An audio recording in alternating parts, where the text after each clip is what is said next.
The water at Blackwood's Crossing ran dark that summer, darker than Wade Harlan remembered.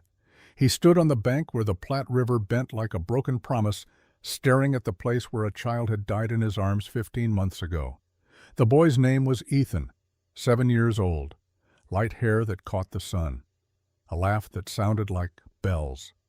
Wade could still feel the weight of him, small and impossibly heavy, at the same time as the current pulled them both under. Wade had tried. God knows he had tried. His lungs had burned. His arms had fought the water. But the river was stronger, and the boy was gone before Wade could pull him to shore. When he finally dragged Ethan's body onto the muddy bank, the light was already leaving those blue eyes. Reverend Samuel Blackwood had been the one to find them. His only son dead, Wade Harlan alive and gasping. The Reverend had fallen to his knees in the mud, cradling Ethan's small body, and Wade had waited for the accusation. The rage, the righteous fury of a father who had lost everything. It never came. Instead, the Reverend had looked up at Wade with tears streaming down his face and said, "You tried to save him. That's all anyone can do. Try." Wade had left Kearney that same night. He couldn't bear the kindness, couldn't stand the forgiveness he didn't deserve. For 15 months he had drifted from town to town, ranch to ranch, carrying the weight of Ethan Blackwood's death like a stone in his chest. Every night he dreamed of the river. Every morning he woke reaching for a child who wasn't there. Now he was back. Not because he wanted to be, because he had received a letter 3 days ago delivered to a work camp in Wyoming where he'd been breaking horses for $1 a day. The handwriting was shaky but clear. "Mr. Harlan, my husband is dying. He has asked for you. Please come if you can find it in your heart. Margaret Blackwood." Wade had read the letter a dozen times before folding it carefully and placing it in his shirt pocket. He had told himself he wouldn't come, that showing his face in Kearney would only bring more pain to people who had suffered enough. But he owed the Reverend. He owed him more than he could ever repay. So here he was, standing at the crossing where it had all happened, watching the water move like it had never taken anything, like it didn't remember what it had done. Wade closed his eyes and saw Ethan's face again. That moment when the boy realized he couldn't reach the surface. The panic, the surrender, the terrible silence that followed. When Wade opened his eyes, the sun was lower in the sky, casting long shadows across the water. He should move, should get to town before dark. But his feet felt rooted to the earth, and the guilt felt heavier than gravity. That's when he saw them. 2 small figures sitting near the water's edge, maybe 30 yards downstream. Children. His heart seized in his chest. For a split second his mind showed him Ethan alive and well, playing by the river like he had that last day. But these weren't ghosts. These were real children. 2 girls, one larger than the other, sitting perfectly still in the fading light. Wade's first instinct was to turn around, to climb back on his horse and ride away from anything that reminded him of what he'd failed to protect. But something stopped him. Maybe it was the stillness of the scene. Maybe it was the way the smaller girl's head rested on the larger one's lap. Maybe it was the simple, terrible fact that children should not be sitting alone by a river at dusk. He walked toward them, slowly, boots crunching on the dry grass. As he got closer, he could see them more clearly. The older girl looked to be 8 or 9, with dark hair pulled back in a braid that had mostly come undone. Her dress was faded calico patched at the elbows. She sat with her back straight, watching the water with eyes that seemed too old for her face.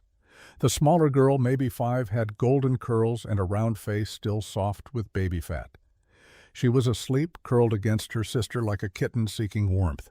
The older girl heard him coming. She turned her head slowly, and Wade stopped walking. There was no fear in her eyes, no surprise, just a kind of weary assessment, as if she was used to strangers approaching and had learned to measure their intentions quickly. Wade cleared his throat. He suddenly didn't know what to say. "Are you lost?" The words came out rougher than he intended. The girl didn't flinch. "No, sir. We're waiting for someone to come." Wade looked around. The road that ran past the crossing was empty. The nearest homestead was 3 miles back. The sun was dropping fast toward the horizon. "Who are you waiting for?" The girl's expression didn't change. "I don't know, but our papa said someone would come." Wade felt ice slide down his spine. "Where's your papa now?" He had to go. He's sick. Where did he go? The girl looked back at the water. He didn't say. Wade crouched down so he was at eye level with her. The movement made his knee crack, and he winced. The girl noticed, but said nothing. What's your name, Rose? This is my sister Violet. How long have you been sitting here, Rose, since morning? Wade looked at the sleeping child, then back at Rose. Since this morning, have you eaten? Rose gestured to a small cloth bag beside her. Papa left us some bread and water. Wade's jaw tightened. He had seen enough of the world to know what this was, what this looked like. A father who couldn't provide. Children left somewhere visible, somewhere they might be found. It happened more often than people wanted to admit, especially in hard times. But something didn't sit right. If the father wanted them found, why here, why a river crossing miles from town? Did your papa say anything else? Wade asked. Rose studied him for a long moment. Her eyes were green, sharp, searching. Finally she spoke. He said to wait here, to wait. He said someone good would come, and we should give them this. She pulled a folded piece of paper from her pocket. The edges were worn as if she'd been holding it all day. She held it out to Wade. Wade didn't take it. I'm not sure I'm the someone your papa meant. Rose's hand didn't waver. You're here, aren't you? Wade looked at the letter, then at Rose's face. There was something in her expression, something fierce and fragile at the same time that made him reach out and take the paper. He unfolded it carefully. The handwriting was cramped and uneven, written by someone whose hands weren't steady.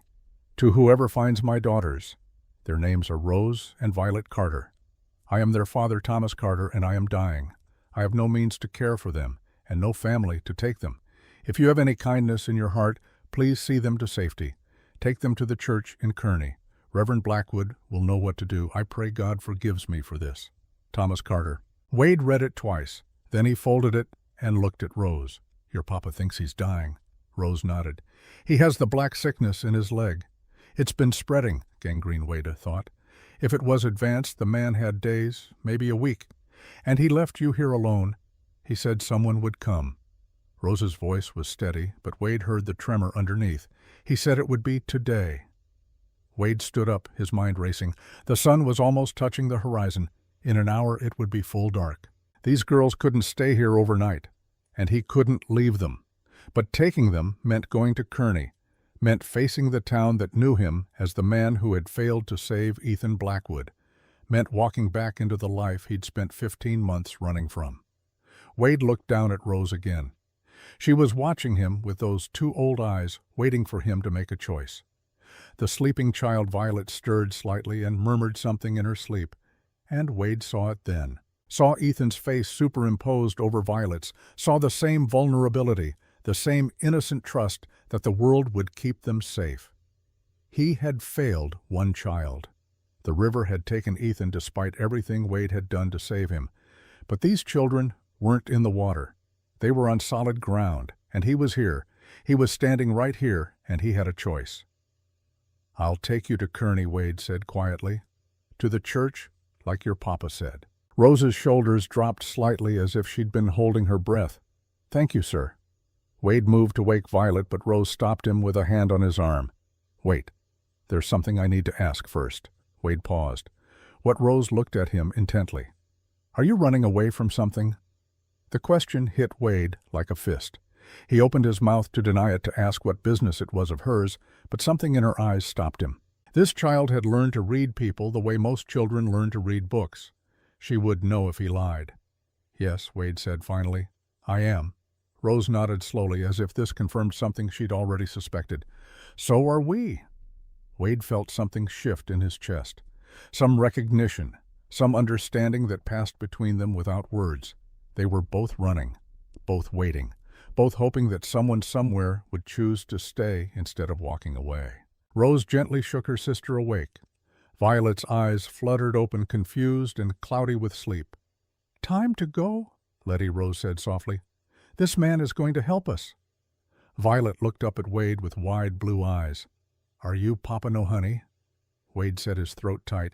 I'm just someone who stopped. And that was true. That was all he was. Someone who had stopped running long enough to see two children who needed help. But as he lifted Violet onto his horse and helped Rose climb up behind her, Wade couldn't shake the feeling that stopping here at this river on this day was going to change everything. They rode into Kearney as the last light was dying. The town looked exactly as Wade remembered: Main Street with its false-fronted buildings, the general store with its paint peeling, the saloon where piano music drifted out into the evening air, the church with its white steeple rising against the darkening sky. People turned to stare as they passed. Wade kept his hat pulled low, but he knew they recognized him. News traveled fast in small towns, and a man who'd let the Reverend's son drown would be remembered. He heard whispers, saw fingers pointing, felt the weight of judgment pressing down like heat. But he kept riding Violet in front of him, Rose's arms wrapped around his waist to keep from falling. The girls needed help. Whatever these people thought of him didn't matter right now.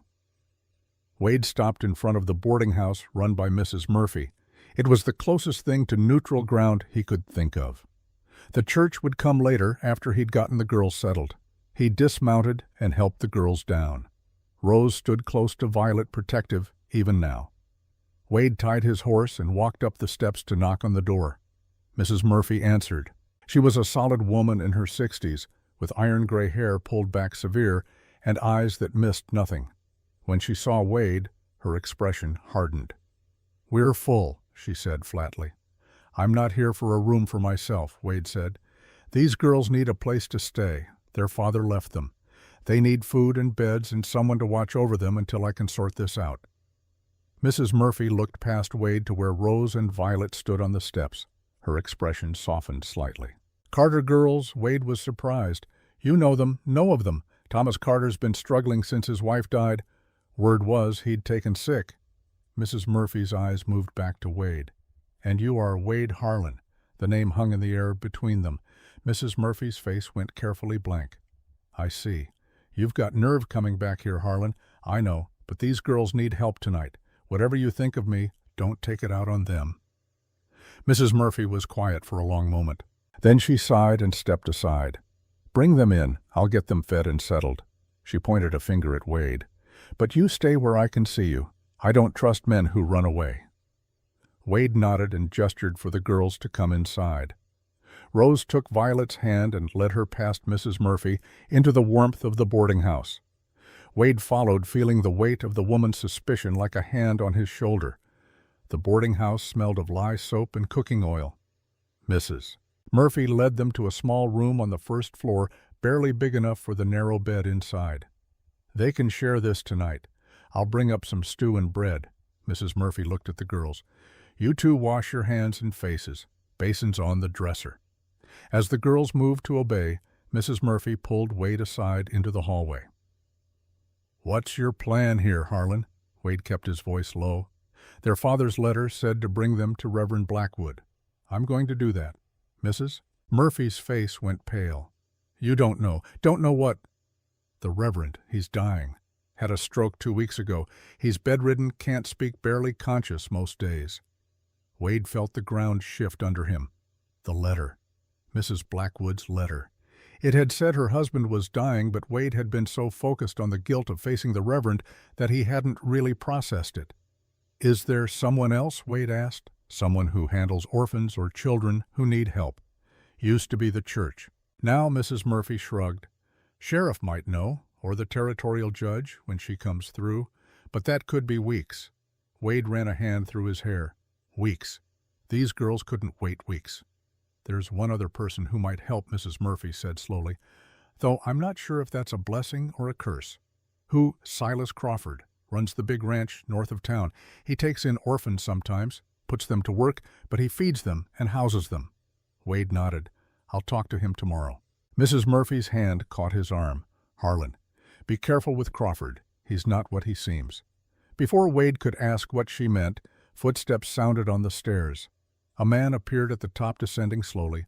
He was older, maybe 60, with silver hair and the kind of clothes that spoke of money. His face was lined with grief, the kind that settles into a person's bones and never quite leaves.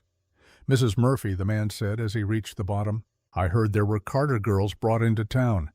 "Is it true?" Mrs. Murphy's grip tightened on Wade's arm. "It's true, Mr. Crawford." The man's eyes found Wade. "And who are you, Wade Harlan?" Crawford's expression didn't change, but something flickered in his eyes. Recognition. Judgment. Something else Wade couldn't quite name. "You're the one who brought them in." "Yes, sir." Crawford looked toward the room where the girls were. "May I see them?" Wade stepped in front of the door. "With respect, sir, I don't know who you are. I'm not letting strangers near them until I understand what's happening here." Crawford's mouth tightened. "That's fair. My name is Silas Crawford. I own the Matthias Ranch, and those girls are my granddaughters." The words hit Wade like a physical blow. "Your granddaughters?" Crawford nodded slowly. "Their mother was my daughter, Catherine. She died 3 years ago when the youngest was born." Wade's mind raced. If Crawford was their grandfather, he had rights. Blood rights. Legal rights. "Why didn't you take them in when their mother died?" Wade asked. Crawford's face went tight with pain. "Thomas Carter wouldn't let me near them. He blamed me for Catherine's death, said I worked her too hard on the ranch while she was carrying. He took the girls and disappeared. I've been looking for them ever since." Mrs. Murphy's hand fell away from Wade's arm. She looked between the two men, understanding dawning. "You want to take them," Mrs. Murphy said. "That's why you're here." "I want to give them a home," Crawford corrected. "A real home. With family. Not some stranger who happened to find them by the roadside." The words stung, but Wade couldn't argue with them. He was a stranger. Crawford was family. "I'd like to see them," Crawford said again. "Please." Wade looked at Mrs. Murphy. She gave a small nod. Wade knocked on the door. "Rose, there's someone here who wants to meet you." The door opened. Rose stood there, Violet behind her. When Rose saw Crawford, something happened to her face. It went very still, very careful. "Hello, Rose," Crawford said softly. "Do you remember me?" Rose's hand found Violet's and gripped tight. "Your grandfather Crawford, that's right." Crawford took a step forward. "I've been looking for you and your sister for a long time." Violet peeked around Rose, curious. "Are you our mama's papa?" "I am, sweetheart." Crawford's voice broke slightly. "You look just like her." Rose didn't move. Her body was tense, coiled like a spring.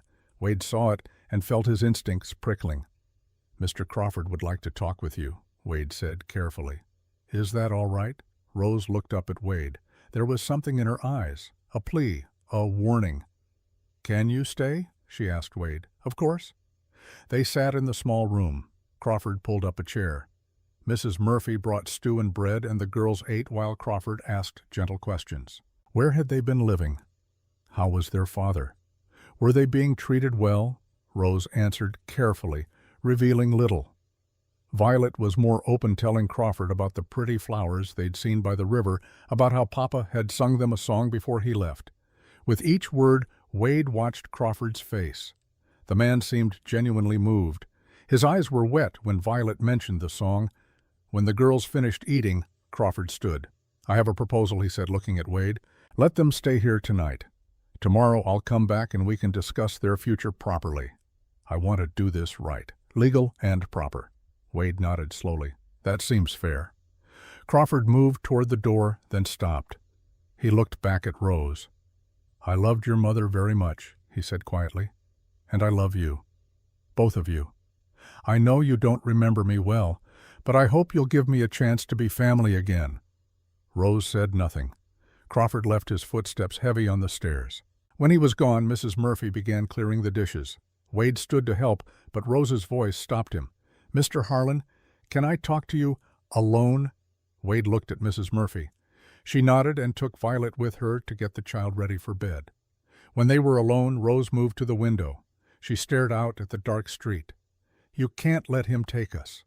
Wade moved closer. "Rose, he's your grandfather. He has rights." Rose turned, and Wade saw tears on her face for the first time. "You don't understand. Papa didn't leave us because he was dying." "What do you mean?" Rose's voice dropped to a whisper. "Grandfather Crawford found us. 2 weeks ago he came to our camp and told Papa he wanted us back. Papa said no. They fought. Grandfather said if Papa didn't hand us over, he'd use the law. He'd say Papa was unfit. He'd have Papa arrested for keeping us from family." Wade's chest tightened.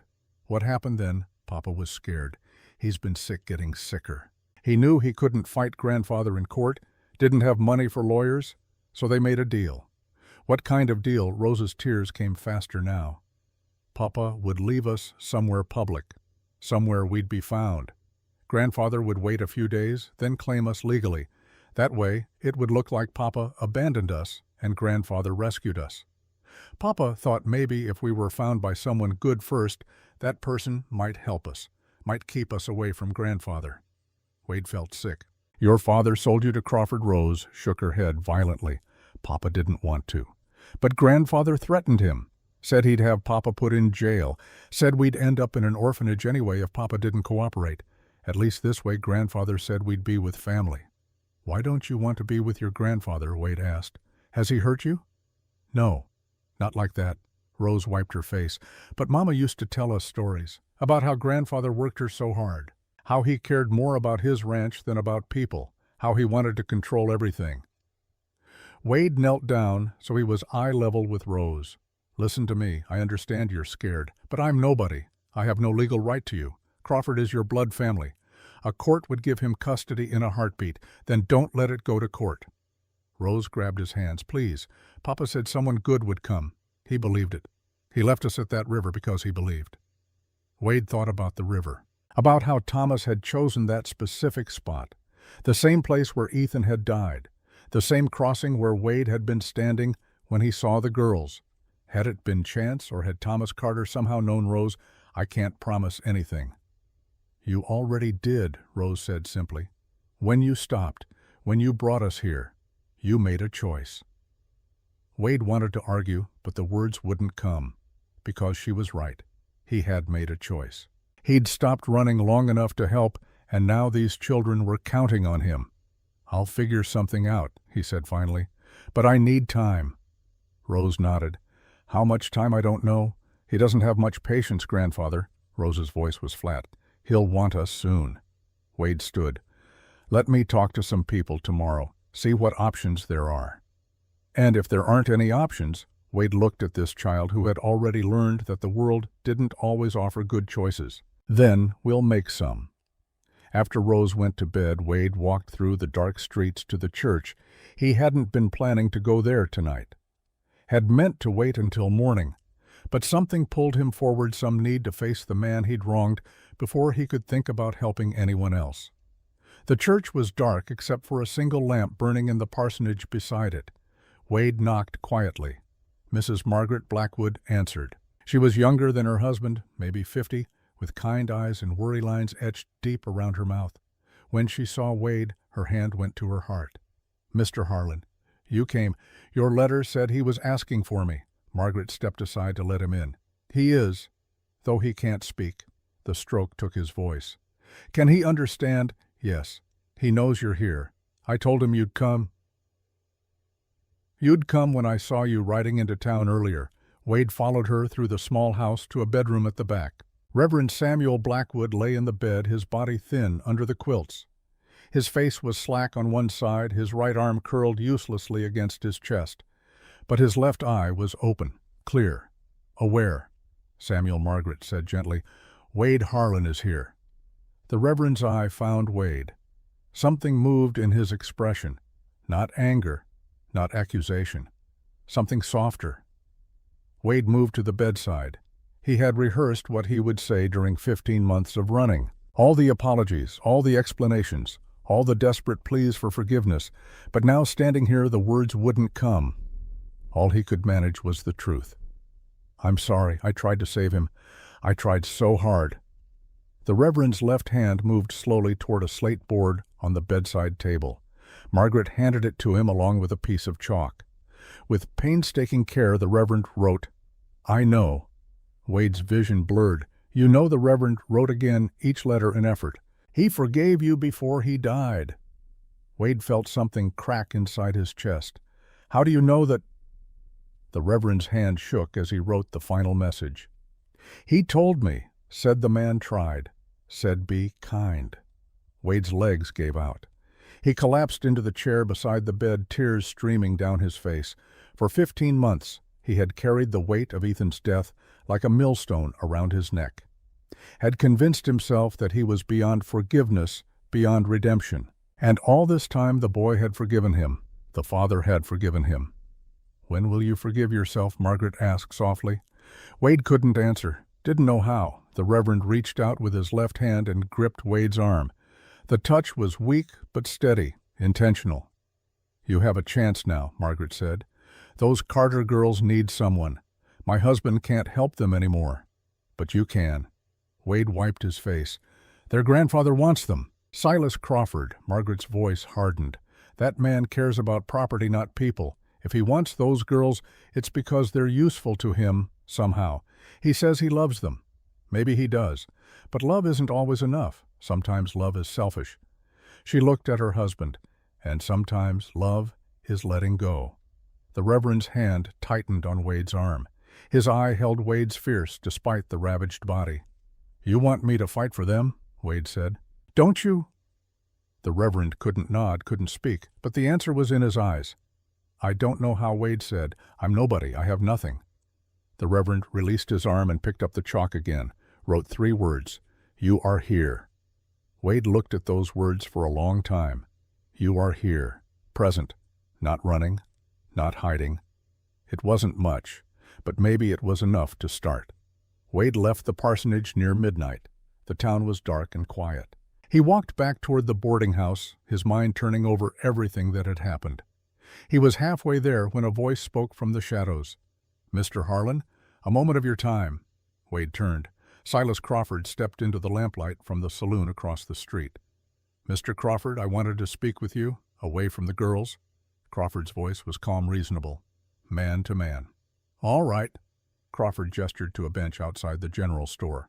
They sat, the night air cool around them. "I know what Rose told you," Crawford said without preamble. Wade kept his face neutral. "What did she tell me? That her father and I had an arrangement, that I pressured Thomas into giving up the girls." Crawford looked at Wade. "Is that about right?" Wade said nothing. Crawford sighed. "It's true. All of it. I did threaten Thomas. I did force his hand." He looked down at his hands. "Does that make me a monster?" "That depends on why you did it." Crawford was quiet for a moment.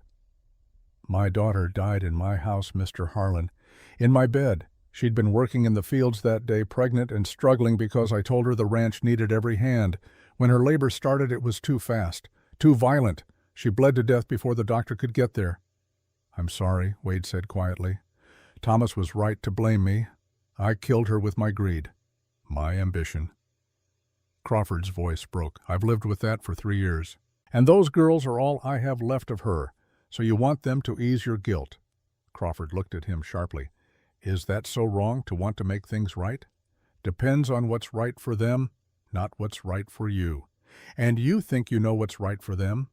Crawford's tone hardened. "You're a drifter, a man who let a child die. You have nothing to offer those girls." "I have time," Wade said. "I have attention. I have the willingness to put them first." "For how long? A week? A month?" Crawford leaned forward. "I can give them a home, Mr. Harlan, education, a future. What can you give them?" Wade thought about Ethan, about the river, about 15 months of running from the one thing he should have faced. "I can give them someone who stays," he said finally. "Someone who doesn't walk away when it gets hard." "Noble words," Crawford said. "But words don't feed children. Don't clothe them, don't protect them. Neither does guilt." Crawford stood. "You're making a mistake, Harlan. I'm their family. I have legal rights. You have nothing." Wade stood as well. "Then I guess we'll see what the law says." Crawford's expression went cold. "Yes, I suppose we will." He turned to leave, then stopped. "One more thing. I know you went to see the Reverend tonight. I know he's dying. And I know he was the only person in this town who believed in you. When he's gone, you'll have no allies here, no one to speak for you." Wade felt the threat in those words. "I don't need allies. I just need to do what's right." Crawford smiled, but there was no warmth in it. "The road to hell is paved with good intentions, Mr. Harlan. Let's hope yours don't lead those girls there." He walked away, disappearing into the darkness. Wade stood alone in the empty street, feeling the weight of everything that had just been set in motion. He had made promises he didn't know if he could keep, had taken on a fight he didn't know if he could win. But as he looked up at the window where Rose and Violet slept, he knew he couldn't walk away. Not this time. The river had taken one child from him. He'd be damned if he let a broken system take two more. Wade walked back to the boarding house and knocked on Mrs. Murphy's door. She answered in her nightclothes, a shawl wrapped around her shoulders. "I need a room," Wade said. "I'm staying in Kearney." Mrs. Murphy studied his face. "For how long?" "As long as it takes." She opened the door wider. "I have a small room in the back. It's not much. It's enough." That night Wade lay in a narrow bed in a town that had every reason to hate him, and he made himself a promise. He would fight for those girls, not because it would redeem him, not because it would wash away his guilt, but because they deserved someone who would choose them, who would stay. And maybe in learning to protect them, he would finally learn to forgive himself. The ghosts we carry don't disappear. They walk beside us, reminding us of what we've lost, what we've failed to save. But sometimes, if we're lucky, they also remind us that we still have chances, still have choices. Wade closed his eyes and saw Ethan's face one last time, not drowning, not dying, but smiling the way he had before the river took him. And then Wade saw Rose's face, Violet's face, two children who needed him to be stronger than his past. Tomorrow would bring new challenges. Crawford would make his move. The law would have its say, but tonight Wade Harlan was exactly where he needed to be, present, not running, ready to fight. And sometimes that was all the redemption a broken man could hope for. Morning came to Kearney with the kind of light that made everything look fragile. Wade stood at his window watching the sun climb over the false-fronted buildings, painting long shadows across the dirt street. He had not slept. Every time he closed his eyes, he saw Rose's face, heard her whispered plea. "You can't let him take us." He had made a promise in the dark. Now in the daylight, he had to figure out how to keep it. Wade dressed in his cleanest shirt and walked downstairs. Mrs. Murphy was already in the kitchen, flour dusting her hands as she kneaded bread. She looked up when he entered. "Coffee's on the stove. Help yourself." Wade poured a cup and stood by the window looking out at the street beginning to wake. A wagon rolled past. A dog barked somewhere. Normal sounds of a normal day, except nothing about this day would be normal. "The girls still sleeping?" Wade asked. "For now." Mrs. Murphy punched the dough with more force than necessary. "You know Crawford's going to move fast. He's not a patient man." "I know. And you know you don't have a legal leg to stand on." Wade took a sip of coffee. It was strong and bitter. "I know that too." Mrs. Murphy stopped kneading and looked at him. "So what's your plan?" "Find a way to prove I can provide for them. Find work. Find a place to live, show the court I'm capable." "In how much time?" Mrs. Murphy's voice was sharp but not unkind. "Crawford will file papers today. You'll have a hearing within the week, maybe two if you're lucky. You think you can build a whole life in 2 weeks?" Wade set his cup down. "I have to try, Mrs." Murphy wiped her hands on her apron and came closer. Her voice dropped. "Listen to me, Harlan. I don't know what happened with the Reverend's boy. I don't know if you're a good man or a bad one trying to be better. But those girls upstairs trust you. I saw it in Rose's eyes last night. That kind of trust is rare and precious. Don't break it unless you're absolutely sure you can't keep it." "I won't break it," Wade said. "Then you'd better be ready for war, because Crawford doesn't lose." "Not in business, not in court, not in anything." Wade met her eyes. "Everyone loses eventually." Before Mrs. Murphy could respond, footsteps sounded on the stairs. Rose appeared holding Violet's hand. The younger girl's hair was a tangle of golden curls, her dress wrinkled from sleep. But Rose looked alert, watchful, as if she had not slept either. "Good morning," Wade said. Rose nodded. "Is grandfather coming today?" "Probably." Rose's hand tightened on Violet's. "What are you going to do?" Wade knelt down so he was at their level. "I'm going to find work. I'm going to talk to people who might help. And I'm going to make sure you're safe while I do it." Violet looked at Wade with those wide blue eyes. "Are you our papa now?"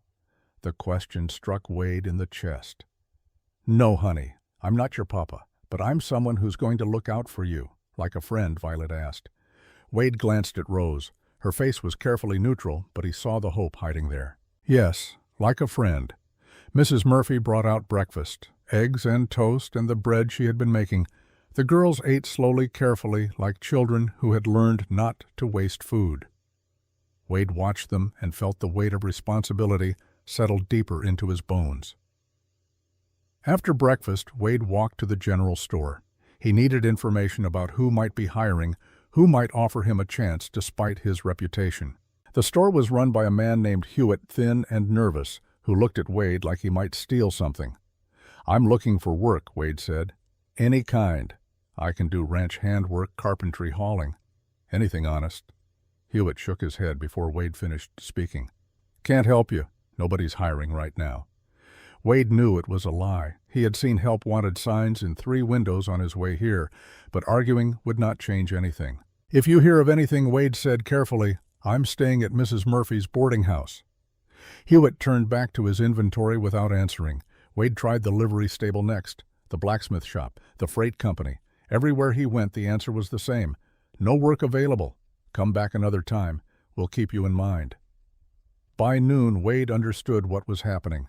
Crawford had already spread the word. No one would hire the man who wanted to keep Crawford's granddaughters from him. Wade stood in the middle of the street, sun beating down, and felt the trap closing around him. Without work, he could not prove he could provide for the girls. Without that proof, he would lose them in court. He was turning to head back to the boarding house when a voice called out, "Mr. Harlan?" Wade turned. A woman stood in the doorway of the church, silhouetted against the dim interior. She stepped into the light, and Wade saw her clearly. Mid-20s, dark hair pulled back in a severe bun, wire-rimmed spectacles perched on a sharp nose. She wore a plain gray dress that had been mended multiple times. "Yes, ma'am, I'm Mary Ann Whitfield, the new school teacher." The woman's voice was crisp, educated with a faint Boston accent underneath. "I heard you're looking for work." Wade approached cautiously. "Word travels fast. It's a small town, Mr. Harlan." Mary Ann studied him with cool gray eyes. "I also heard you're trying to care for the Carter girls." "That's right." "Why?" The question caught Wade off guard. "Because they need help. There's an orphanage in Omaha. They could go there. They could," Wade said. "But they shouldn't have to." Mary Ann's expression did not change, but something flickered in her eyes. Approval, maybe, or recognition. "Why are you telling me this?" Wade asked. "Because I teach Rose and Violet 3 days a week. They come to the church for lessons along with the other children in town." Mary Ann paused. "And because I know what it's like to need help and not receive it." Wade waited. "The church needs a groundskeeper," Mary Ann continued. "Someone to maintain the building, tend the cemetery, chop wood, do repairs. Reverend Blackwood used to do it himself, but now," she trailed off. "The position pays $25 a month. There's a small room in the back of the church where you could stay." Wade felt hope flicker in his chest. "Why are you offering this?" "Because Mrs. Blackwood asked me to. She said her husband would have wanted it." Mary Ann's voice softened slightly. "And because those girls deserve someone who fights for them." "I'll take it," Wade said. "Thank you. Don't thank me yet. The work is hard and the pay is poor. And people will talk about you working at the church where she stopped herself, where the Reverend's son died. Let them talk." Mary Ann nodded once, sharp and final. "You start tomorrow morning. Be here at dawn." She turned to go back into the church, but Wade's voice stopped her. "Miss Whitfield, why are you really helping me?" Mary Ann looked back over her shoulder. Her face was unreadable behind those spectacles. "Because sometimes strangers are kinder than family, Mr. Harlan. I've learned that lesson the hard way." Then she was gone, leaving Wade standing in the street with the first piece of hope he had felt since arriving in Kearney. Wade went back to the boarding house and found Rose and Violet in the small parlor. Rose was reading to her sister from a worn book, her voice steady and clear. Violet listened with rapt attention, occasionally interrupting to ask questions. When Rose saw Wade, she stopped reading. "Did you find work?" "I did. At the church. I'll be the groundskeeper." Rose's shoulders relaxed slightly. "That's good." Violet bounced up. "Can we visit you there?" Wade smiled. "I think that can be arranged." That afternoon, Crawford came. Wade heard the knock and opened the door himself. Crawford stood on the porch dressed in a fine suit, hat in hand, the picture of respectability. "Mr. Harlan, I'd like to speak with my granddaughters if you don't mind." Wade did mind, but he had no legal right to refuse. "The girls are in the parlor. I'll be staying with them." Crawford's jaw tightened, but he nodded. Of course. They sat in the cramped parlor, an awkward arrangement of adults and children, trying to navigate impossible terrain. Crawford had brought gifts, a rag doll for Violet, a book for Rose. The girls accepted them with quiet thank yous, but Rose's posture remained stiff-guarded. "I want to talk to you about your future," Crawford said gently. "I have a beautiful home, plenty of room for both of you. Good food, warm beds, and I could hire a tutor to make sure you get proper schooling." Violet looked interested. "Do you have horses?" "Dozens of them." Crawford's face softened. "Your mother used to love the horses. She had a favorite, a gray mare named Silver. She's still there, getting old now, but gentle as can be." Rose said nothing. "I know you're scared," Crawford continued, looking at Rose. "I know your father told you things about me. Some of them might even be true. But I've changed, Rose. Losing your mother taught me what matters, and what matters is family." "We have family," Rose said quietly. "We have Mr. Harlan." Crawford's expression hardened for just a moment before smoothing out again.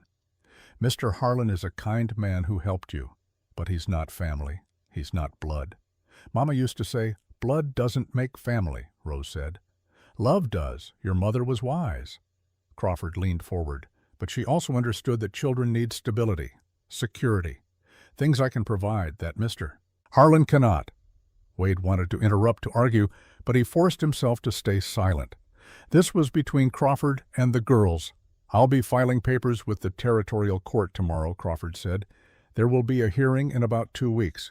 The judge will decide what's best for you." "What if we tell the judge we want to stay with Mr. Harlan?" Rose asked. Crawford's smile was sad. "Then the judge will consider that. But she'll also consider what's practical, what's legal. And legally, I'm your closest living relative." After Crawford left, Rose sat very still on the sofa, the book he had given her unopened in her lap.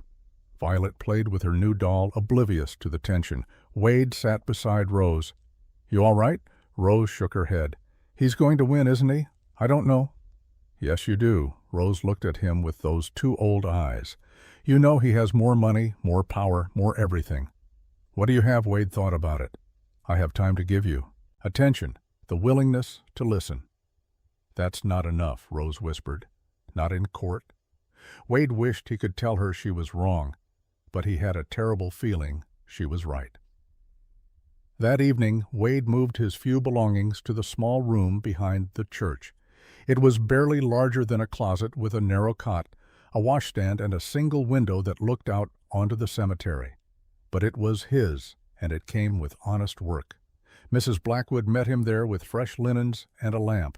Her face was drawn with exhaustion and grief, but her eyes were kind. "Thank you for taking this on," she said. "Samuel would be glad to know you're here. How is he today?" "The same." She folded the linens on the cot with careful precision.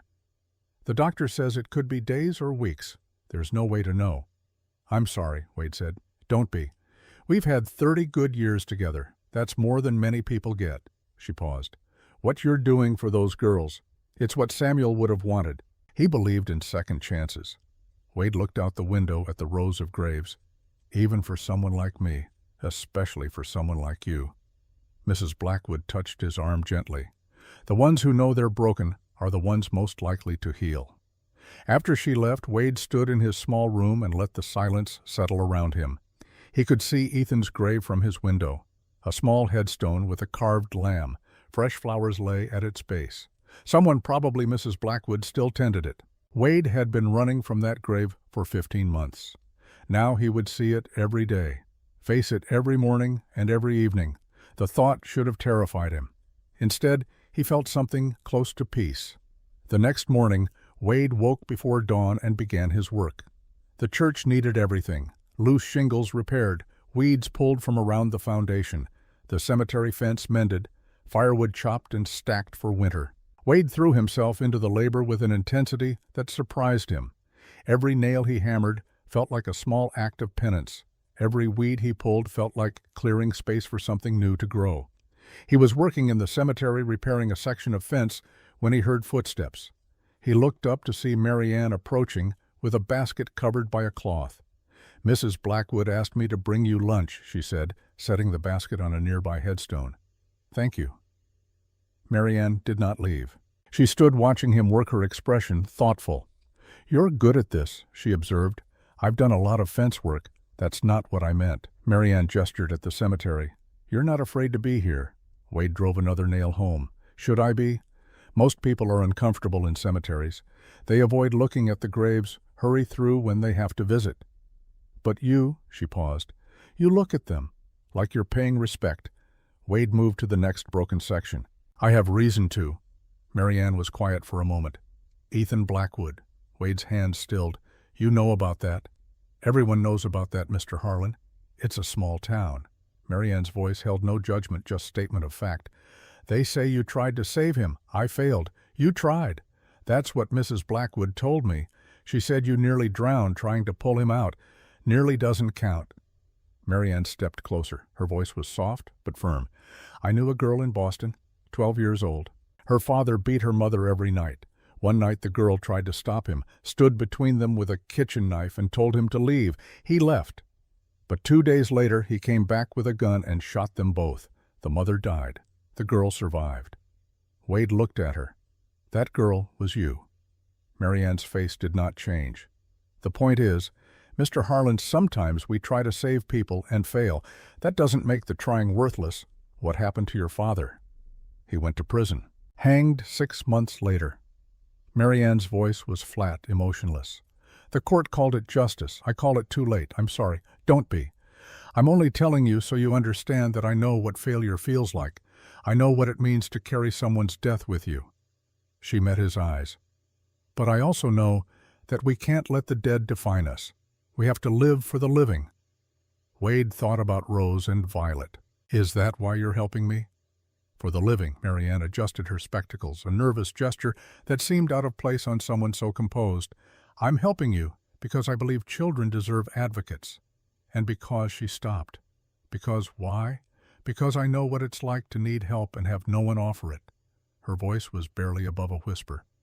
"And I won't be the kind of person who walks past someone drowning." The word drowning hung in the air between them. Wade set down his hammer. "Miss Whitfield, are you in some kind of trouble?" Marianne's face went very still. "Why would you ask that?" "Because you flinch when wagons come down the street. Because you watch the road like you're expecting someone. Because you're in a town like Kearney when someone with your education could be teaching in Omaha or Denver." Marianne's hands clenched in her skirts. "I should go if you need help," Wade said quietly. "I'm offering. You can barely help yourself, mister." "Harlan, how could you possibly help me? I don't know, but the offer stands." Marianne looked at him for a long moment. Then she turned and walked away, her back straight and rigid with tension. Wade went back to his work, but his mind turned over the conversation. Marianne Whitfield was running from something. He recognized it because he had been running too, and people who ran long enough eventually got caught.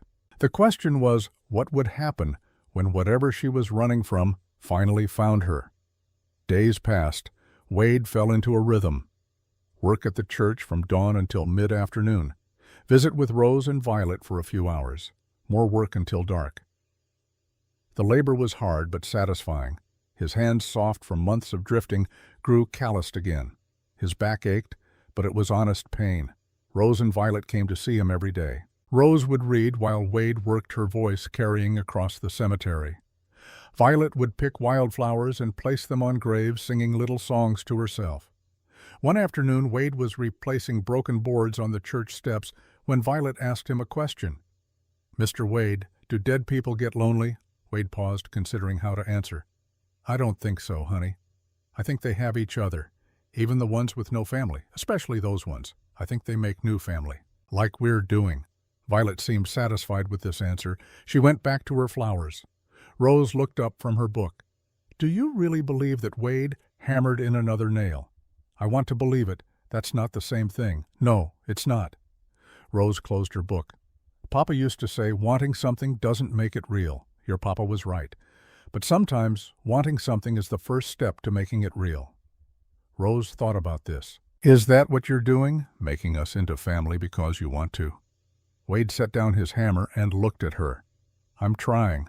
I don't know if it'll work, but I'm trying." "That's what Papa said too," Rose said quietly. before he left. The words stung, but Wade did not look away. "I'm not your Papa Rose, and I can't promise I won't fail you, but I can promise I won't stop trying." Rose's eyes were wet, but she did not cry. That's more than most people promise. That evening, as Wade was locking up the church, Mary Ann appeared again. This time she looked different. Her hair was down loose around her shoulders, her face was pale, and there was a bruise on her wrist that she tried to hide beneath her sleeve. Wade saw it anyway. "What happened?" he asked, stepping toward her. Mary Ann pulled her sleeve down further. "Nothing. I fell. Don't lie to me." Mary Ann's face crumpled. Then she straightened, fighting for composure. "I need your help. Anything. I need a place to stay, just for tonight. Maybe a few nights. I can't—" She stopped, her voice breaking. "I can't go back to the boarding house." Wade did not hesitate. "You can stay in the church. There's a small room upstairs where we store hymnals. It has a cot. People will talk. Let them." Mary Ann looked at him with something like desperation. "You don't understand. If people see me staying here with you, it will ruin any chance you have of keeping the girls. Crawford will use it against you. Then we'll be careful." Wade's voice was firm. "But I'm not leaving you to whatever put that bruise on your wrist." Mary Ann's hand went to her wrist instinctively. "How did you know it was a person? Because accidents don't leave finger-shaped bruises." Mary Ann sat down hard on the church steps. Her whole body was shaking. "He found me. I thought I had more time, but he found me." "Who found you, my husband?" The word hit Wade like a fist. "You're married legally, yes." Mary Ann's voice was hollow. "His name is Charles Hendrick. We were married in Boston 2 years ago. It was arranged by our families. My father owed his father money. The marriage settled the debt." Wade sat beside her. "And he hurt you. Every day." Mary Ann's tears came now quiet and unstoppable. "He said it was his right, that a wife should obey. When I ran 6 months ago, I thought I could disappear, but he hired men to find me, and now he's here." "Where is he now?" "At the hotel. He came to see me today, told me I have until tomorrow to pack my things. Then we're going back to Boston." She looked at Wade. "If I refuse, he'll have me arrested. A wife who abandons her husband can be charged with desertion. I'll go to jail or an asylum." Wade's hands clenched. "There has to be a way." "There isn't. The law is on his side." Mary Ann wiped her face. "I shouldn't have come here. I shouldn't have involved you. You have enough problems." Wade stood. "Come with me." He led her into the church and up the narrow stairs to the storage room. It was dusty and cramped, but there was a cot and a window. He lit a lamp. "You stay here tonight. Tomorrow we figure out what to do." "There's nothing to do," Mary Ann said. Unless she stopped. "Unless what?" "Unless I can prove the marriage was invalid. That he coerced me, that there were grounds for annulment." Mary Ann sat on the cot, "But that would require a lawyer, money, time I don't have." "What if you remarried?" Wade asked. "Would that change anything?" Mary Ann looked at him strangely. "Bigamy is illegal, Mr. Harlan. I can't marry someone else while still married to Charles. But if the first marriage was annulled, then yes. If I married someone else, Charles would have no claim. But we just established that annulment is impossible." Wade paced the small room. His mind was turning over possibilities, each one more desperate than the last. "What if you didn't annul it? What if you just—" He paused. "What if you married me anyway?" Mary Ann stared at him. "That's insane." "Is it? If you're married to me even illegally, it complicates things for Hendrick, gives you protection while you fight for annulment."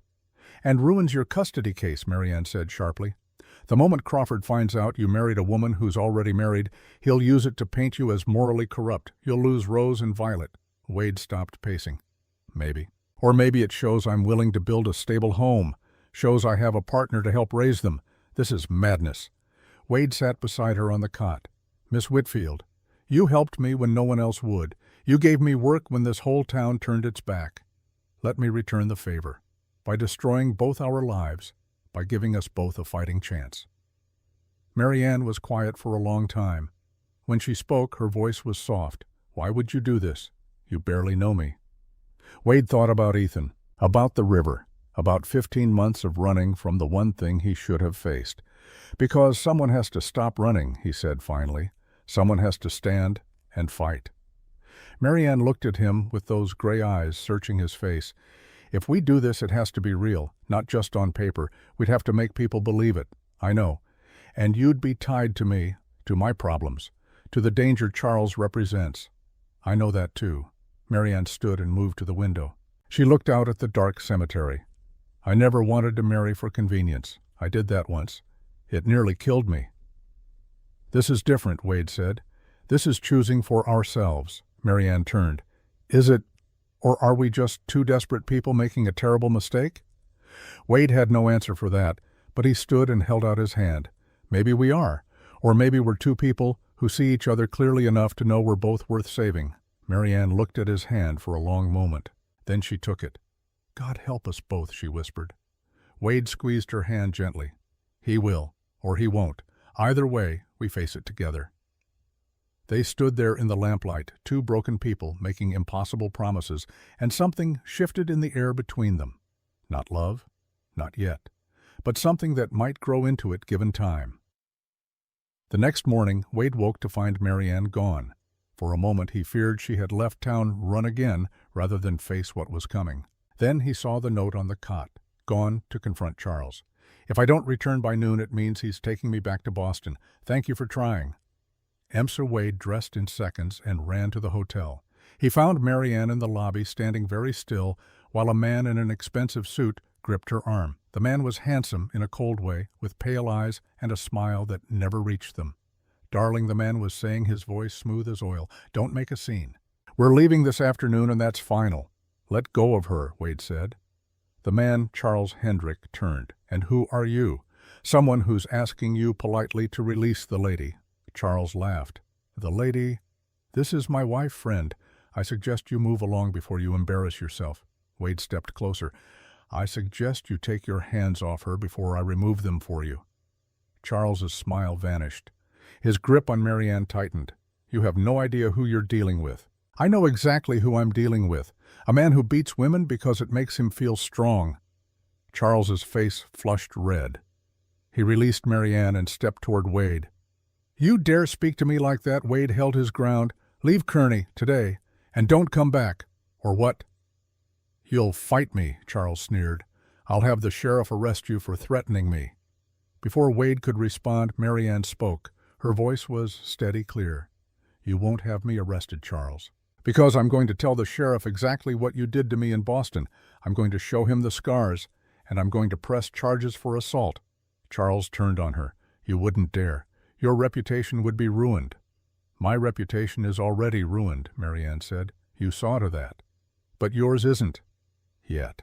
How would it look if word got back to Boston that you beat your wife, that she ran away, and you chased her across the country like a dog? That's slander. It's truth. And I have witnesses. Wade watched. Marianne saw the strength that had been hiding beneath her fear. She continued, her voice gaining power. You have a choice, Charles. Leave now quietly and we both walk away. Or stay and fight and watch your precious reputation crumble. Charles looked between them, calculation in his eyes. Then he smiled, slow and cruel. You think you've won. But you're still my wife, Marianne, legally bound to me, and I have resources you can't imagine. I'll come back with lawyers. I'll drag you through every court from here to the Atlantic. He turned and walked toward the stairs. At the bottom he looked back. Enjoy your little victory. It won't last.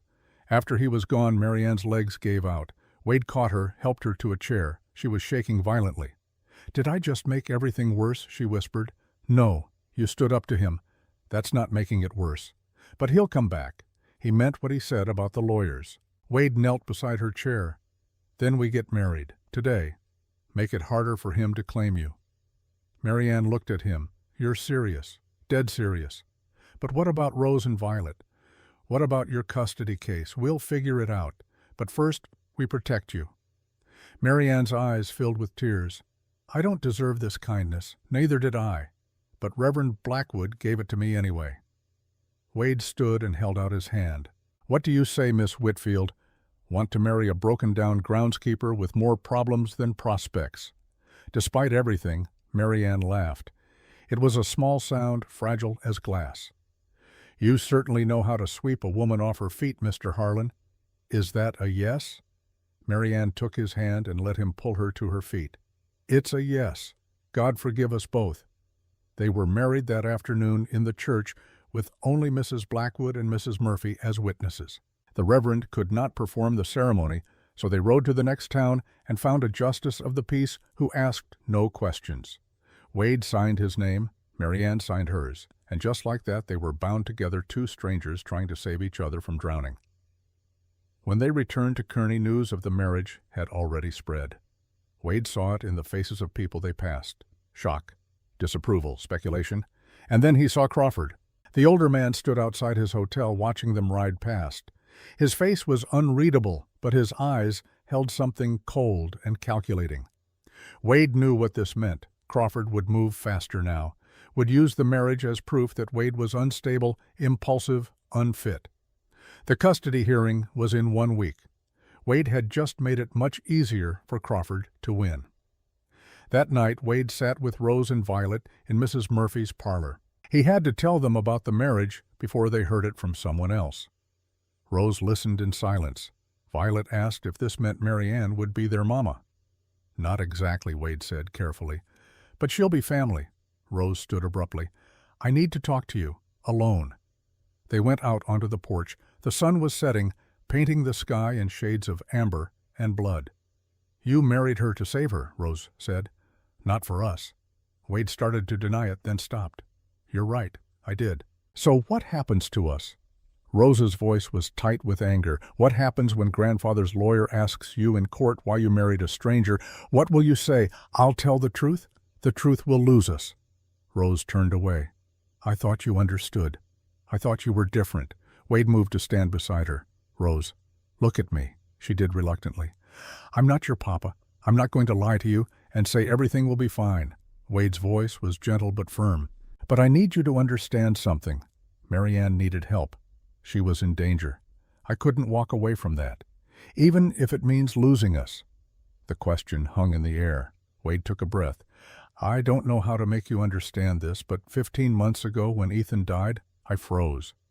I tried to save him, but when it mattered most, I wasn't fast enough, wasn't strong enough, and I've carried that every day since.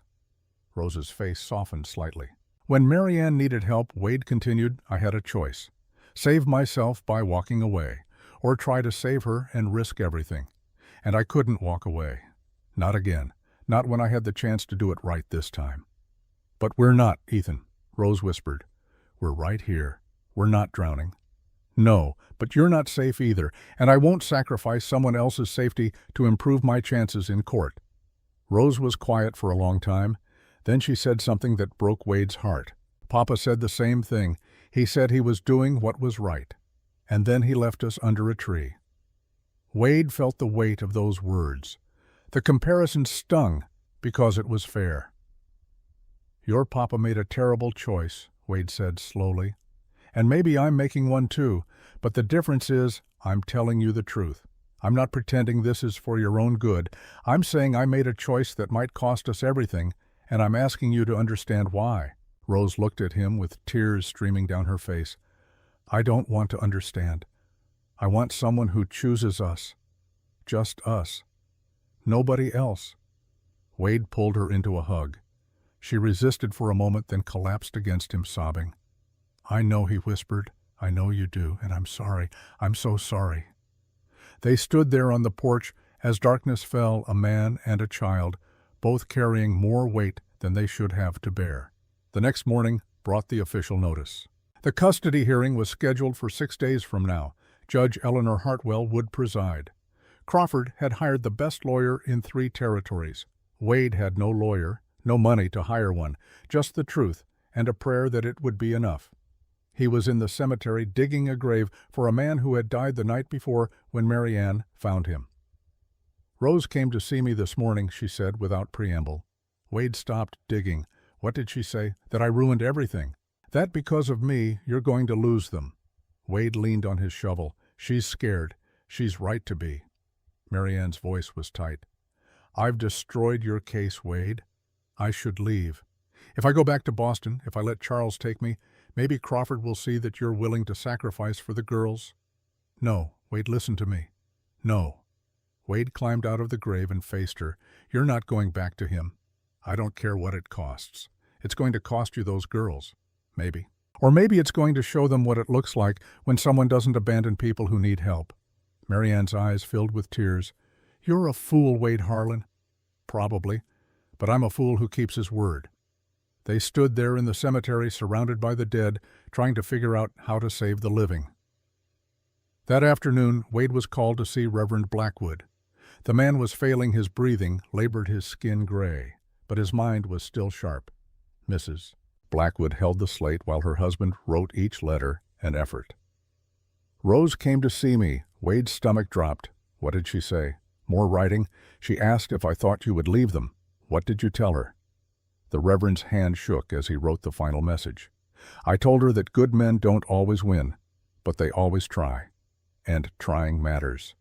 Wade felt something break loose in his chest. Thank you. The Reverend reached out with his good hand and gripped Wade's arm. His eyes held a message clearer than any words. Fight. No matter what it costs, fight. Wade nodded. I will.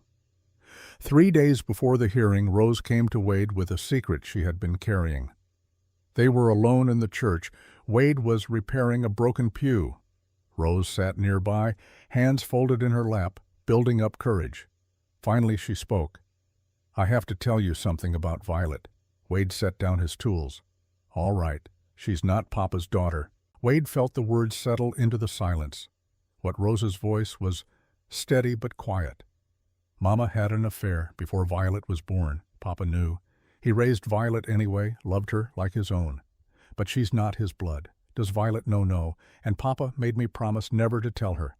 But I need to tell you because Rose's voice cracked, because Grandfather doesn't know, and if he finds out, I don't know if he'll still want both of us. Wade sat beside her. That's what you're really afraid of. Not that I'll leave you, that he'll separate you from Violet. Rose nodded, tears falling. Violet is my sister. I don't care whose blood she has. But Grandfather cares about blood, about legacy. If he finds out she's not really his granddaughter, he might only fight for me. Have you told anyone else, just you? Wade took her hand. Then that's where it stays. This is Violet's story to know when she's ready. Not before. But what if Grandfather finds out? What if he investigates? Then we deal with it. But we don't use it. We don't weaponize a child's parentage to win a court case. Rose looked at him with something like wonder. You mean that? I mean it. Even though it might help you win, if Grandfather knew he might give up his claim. Even then. Wade squeezed her hand. Some victories aren't worth the cost. Rose threw her arms around him and held tight. Thank you. Thank you for not being like everyone else. Wade held her and felt the weight of responsibility settle deeper into his bones. He was fighting for these girls not because he could win, but because they deserved someone who would fight, even if that fight was hopeless. 2 days before the hearing, Charles Hendrick returned to Kearney. He came with lawyers, with papers, with the full weight of the law behind him. Wade found out when the sheriff came to the church, Mr. Harlan, I need to speak with your wife. She's not here. Where is she? Teaching at the schoolhouse. The sheriff shifted uncomfortably. Mr. Hendrick has filed charges. Says Mrs. Harlan his wife Marianne Hendrick abandoned her lawful marriage. He's got a judge's order saying she needs to return to Boston. Wade's blood went cold. She's not going back to him. That's not your decision to make. She's legally his wife. She's legally my wife now. The sheriff looked pained. Mr. Harlan, I like you. But you can't marry a woman who's already married. That's bigamy. Your marriage isn't valid. Then we'll fight it in court. You'll lose. Sheriff's voice was kind but firm. Best thing for her is to go back file for divorce proper-like. Takes time, but it's legal. He'll kill her, Wade said flatly. Before the divorce goes through, he'll kill her. That's a serious accusation. It's the truth. Ask her to show you the scars. The sheriff was quiet. Then he said, I'll give you until tomorrow morning. Tell her to come see me. We'll figure something out. But if she runs, Hendrick will have me hunt her down, and that won't go well for anyone. After the sheriff left, Wade found Marianne at the schoolhouse. She was erasing the chalkboard, her movements slow and deliberate. When she saw his face, she knew. He's filed charges, hasn't he? Wade nodded. Marianne set down the eraser. Then I have to go. No, Wade, there's no other option. If I stay, you'll be charged with harboring a fugitive. You'll lose any chance with Rose and Violet. I don't care. You should. Marianne turned to face him. Those girls need you more than I do. You need someone too. I've survived this long alone. You shouldn't have to. Marianne's face crumpled.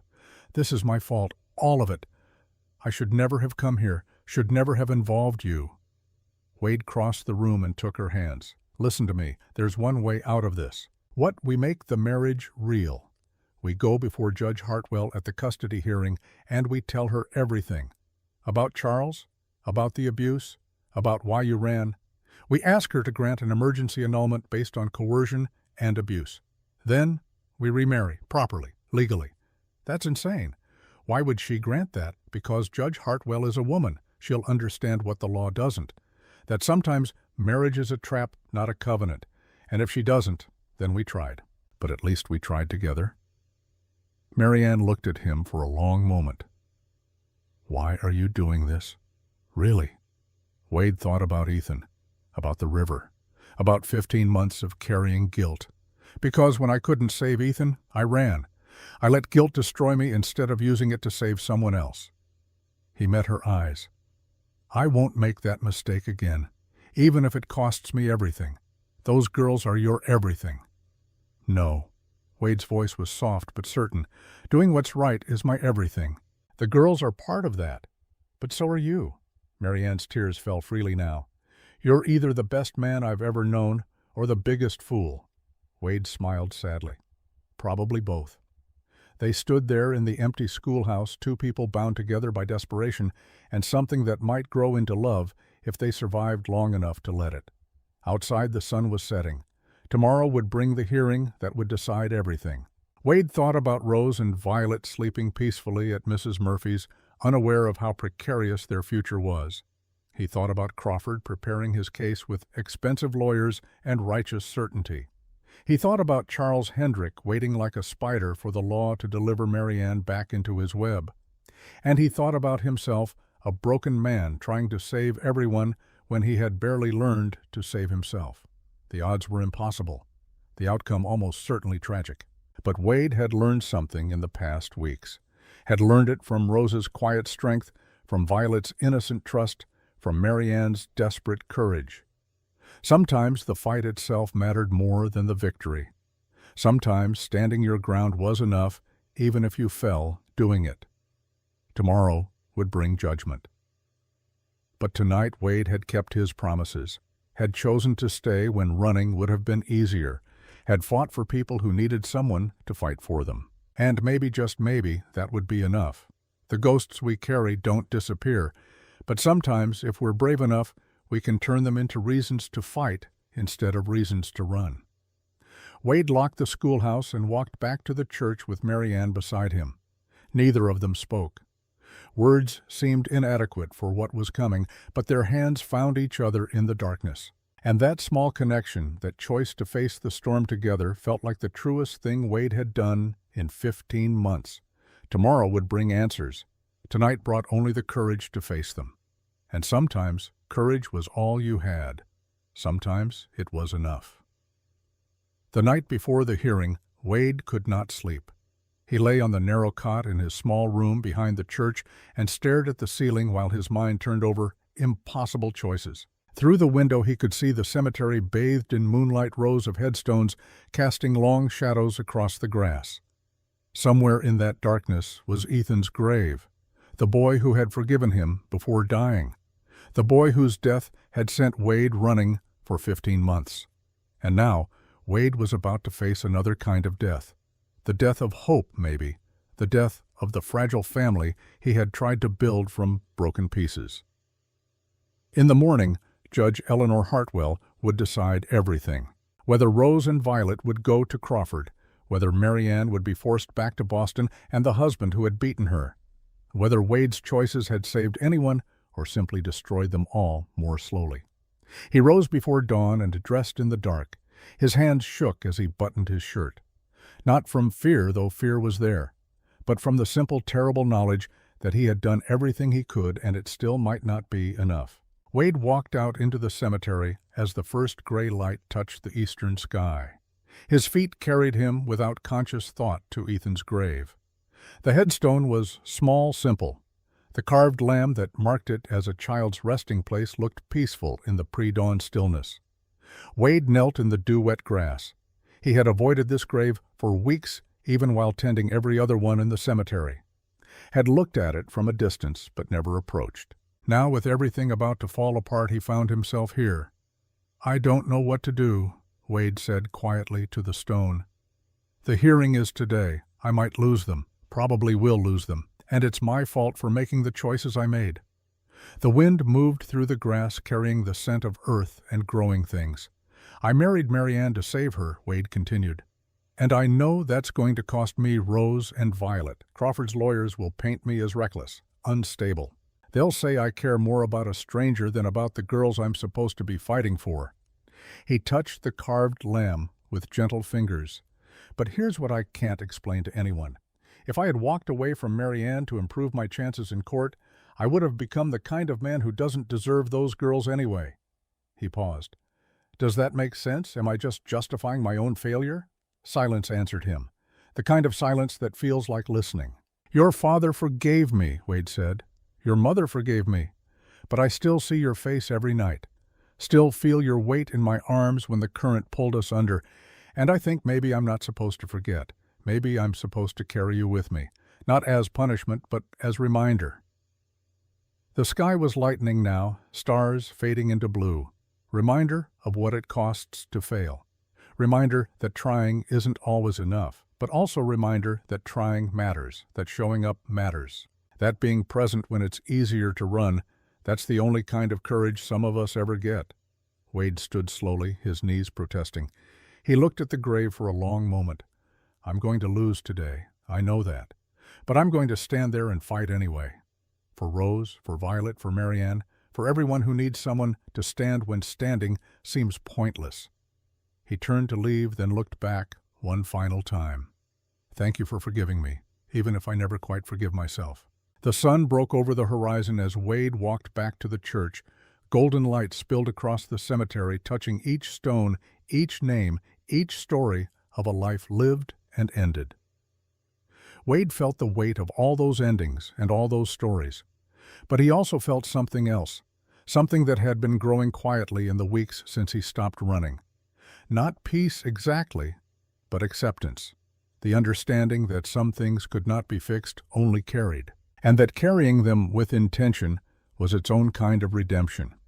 Mrs. Blackwood was waiting at the church with breakfast and a clean suit that had belonged to her husband. She helped Wade into it, adjusting the collar and smoothing the shoulders like a mother preparing her son for something important. "Samuel wanted you to wear this today," she said. "He always said a man stands taller in a good suit. I'll return it after." Mrs. Blackwood's smile was sad. "Keep it, Mr. Harlan. He would want you to have it. How is he today?" "The same, fading a little more each day." She touched Wade's cheek gently. "But he knows you're fighting. That matters to him." Wade nodded, not trusting his voice. At Mrs. Murphy's boarding house, Marianne was helping Rose and Violet dress. The older woman had found clean dresses for both girls mended and pressed. Rose stood very still while Marianne braided her hair, her face pale and set. Violet chattered nervously, asking questions nobody could answer. "Will the judge be nice? Will we get to talk? What if grandfather cries?" Marianne answered with patience Wade could not have managed. Her own hands were steady, despite the terror Wade knew she must be feeling. Today would decide her fate as much as the girls. Charles Hendrick was in town waiting. His lawyers had filed motions. If Wade's marriage to Marianne was ruled invalid, if she was ordered back to Boston, there would be nothing Wade could do to stop it. They gathered in Mrs. Murphy's parlor, Wade in the Reverend's suit, Marianne in a simple gray dress that made her look older, more severe. Rose in blue calico with her hair braided tight. Violet in yellow gingham, her golden curls brushed until they shone. A family assembled from spare parts and desperate choices. Mrs. Murphy looked at them with something like pride. "You look respectable. That's half the battle. The other half is the truth," Wade said. "Sometimes the truth isn't enough," Mrs. Murphy replied, "but it's all we've got." They walked to the courthouse together. The whole town seemed to be watching. People lined the street, whispering behind hands, pointing. Wade kept his eyes forward and his hand steady on Rose's shoulder. Crawford was already there, standing on the courthouse steps with his lawyers. 3 men in expensive suits carrying leather cases full of documents and precedents. They looked at Wade's small group with barely concealed contempt. Crawford himself looked different than Wade had seen him before, older, tired. His face was drawn, and his eyes held something Wade could not quite identify. Grief, maybe, or resignation. The courtroom was packed, every seat filled with townspeople who had come to watch the spectacle. Wade saw familiar faces: Dr. Kensington, the sheriff, store owners who had refused to hire him, ranch hands who had turned him away. Judge Eleanor Hartwell entered, and the room fell silent. She was a woman in her late 40s, with iron-gray hair and eyes that missed nothing. She had been a lawyer before becoming a judge, one of the few women to break into that profession. Her reputation for fairness was matched only by her reputation for severity. She took her seat and surveyed the courtroom with those sharp eyes. This is a custody hearing regarding Rose Carter, age 8, and Violet Carter, age 5. Mr. Silas Crawford has petitioned for guardianship as the children's maternal grandfather. Mr. Wade Harlan currently has temporary custody and is contesting the petition. Judge Hartwell looked at both parties. Before we begin, I want to make something clear. This court cares about one thing and one thing only: what is in the best interest of these children, not what's convenient, not what's traditional, what's best. She nodded to Crawford's lead lawyer. Mr. Preston, you may present your case. The lawyer stood tall and confident. Your Honor, the facts of this case are simple. Mr. Crawford is the children's grandfather. He has a substantial estate, the means to provide excellent care, and the legal right as their closest living relative. He outlined Crawford's case with practiced efficiency: the ranch, the stable income, the tutors Crawford would hire, the life of comfort and security he could offer. Mr. Harlan, on the other hand, is a drifter with a questionable past. He was present when a child drowned 15 months ago. He has no permanent residence beyond a room in a church. His income is $25 a month. And 3 days ago he married a woman who is already legally married to another man. Preston let that last statement hang in the air. That's right, Your Honor. Mr. Harlan's marriage to Miss Whitfield is invalid because she is still married to Mr. Charles Hendrick of Boston. This shows not only poor judgment, but a blatant disregard for the law. Judge Hartwell's expression did not change. Is Mr. Hendrick present? He is, Your Honor. Preston gestured, and Charles Hendrick stood from the gallery. He looked every inch the wronged husband, dignified, sorrowful, respectable. Judge Hartwell studied him for a moment. We'll address that matter separately. Continue, Mr. Preston. The lawyer presented documents: financial statements showing Crawford's wealth, letters from prominent citizens vouching for his character, medical reports on the girls showing they were malnourished and neglected when found. Each piece of evidence was a nail in Wade's coffin. When Preston finished, Judge Hartwell turned to Wade. Mr. Harlan, do you have legal representation? Wade stood. No, Your Honor. I'm representing myself. A murmur ran through the courtroom.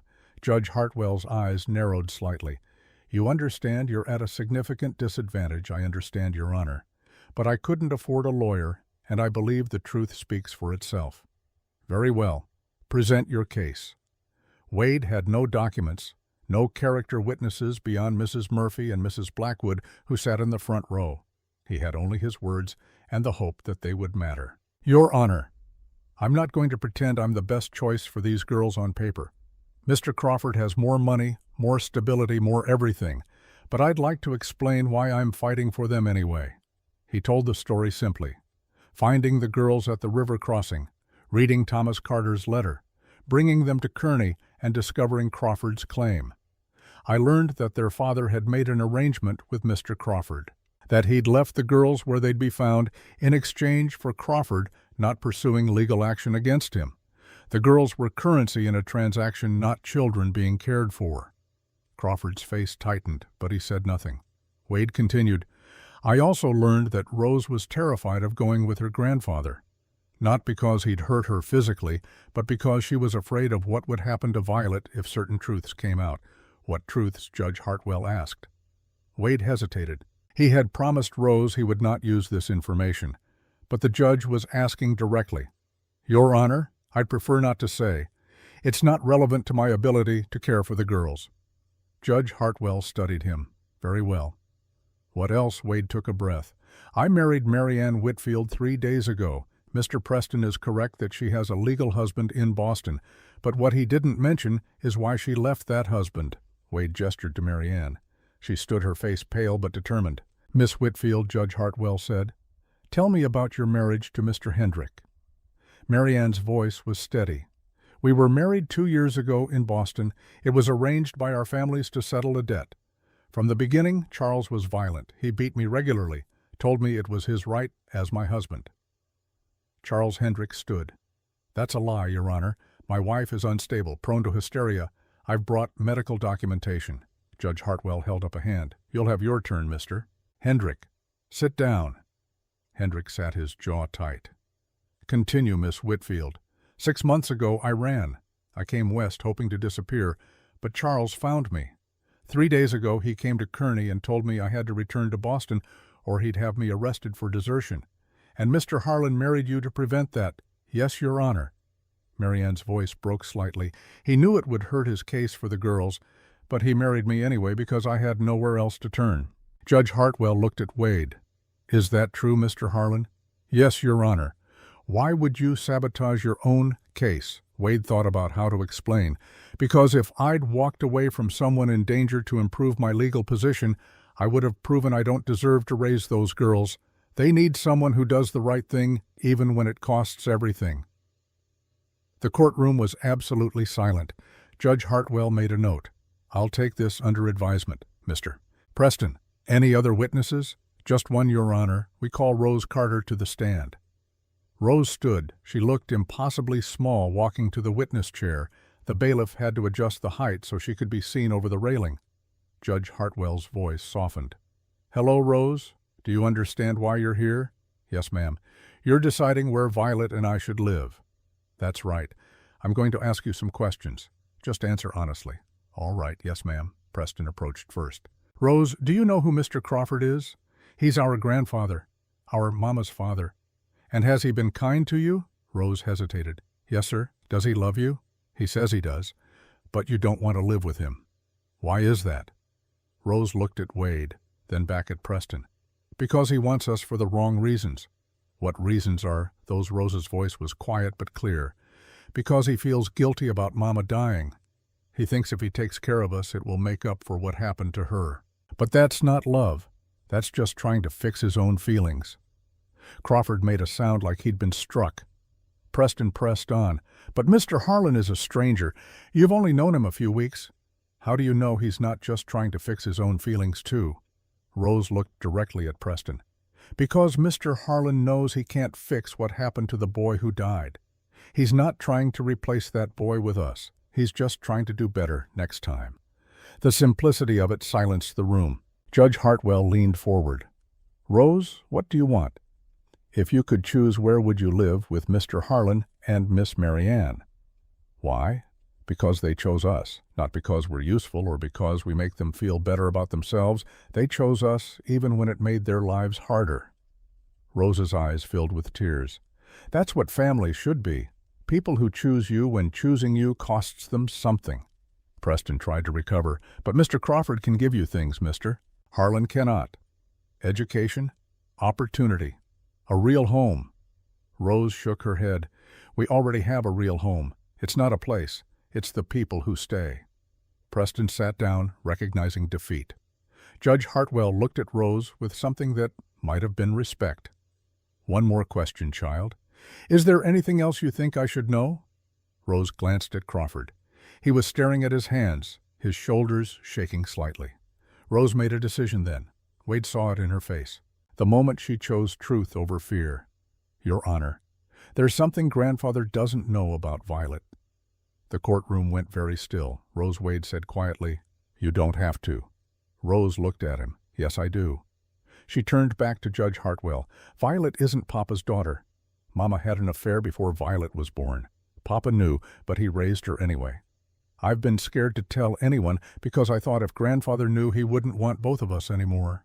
Every eye in the room turned to Crawford. The old man's face was unreadable. "Is that true, Mr. Crawford?" Judge Hartwell asked. Crawford stood slowly. His voice, when it came, was rough with emotion. "I've known since the day Catherine died. She told me in the final moments, made me promise I'd take care of both her daughters, not just the one with my blood." The courtroom erupted in whispers. Judge Hartwell's gavel cracked. "Order." Silence fell. Crawford continued, his voice stronger now. "Rose, you think I'd abandon your sister because of blood? You think I'm that kind of man?" Rose's tears fell freely. "I don't know what kind of man you are. Grandfather, you scared Papa so bad he left us under a tree. You used lawyers and threats to get what you wanted." How was I supposed to know? Crawford's face crumpled. He sat down, heavily covering his face with his hands. His shoulders shook with sobs. Judge Hartwell waited. The whole room waited. Finally, Crawford lowered his hands. His face was wet, ravaged. "I've made mistakes. Terrible mistakes." He looked at Rose. "Your mother died because I worked her too hard. I knew she was pregnant. I knew she was struggling. But the ranch needed workers, and I needed money, and I put all of that ahead of my daughter's life." His voice broke. "When she died, when I held her hand and felt her slip away, I swore I'd make it right somehow, that I'd take care of her children the way I failed to take care of her. But you're right, Rose. I've been trying to fix my own guilt, not love you for who you are." Crawford stood and faced Judge Hartwell. "I withdraw my petition for custody." The courtroom exploded. Judge Hartwell's gavel cracked repeatedly. "Order, order in this court." When silence returned, Judge Hartwell looked at Crawford. "You're certain, Mr. Crawford, I am, Your Honor. Those girls deserve better than a guilty old man trying to buy redemption." He looked at Wade. "They deserve someone who chose them freely, not from obligation or guilt, but from genuine care." Wade felt something tight in his chest release. But Crawford wasn't finished. "Your Honor, I'd like to request visitation rights, not as a guardian, but as their grandfather.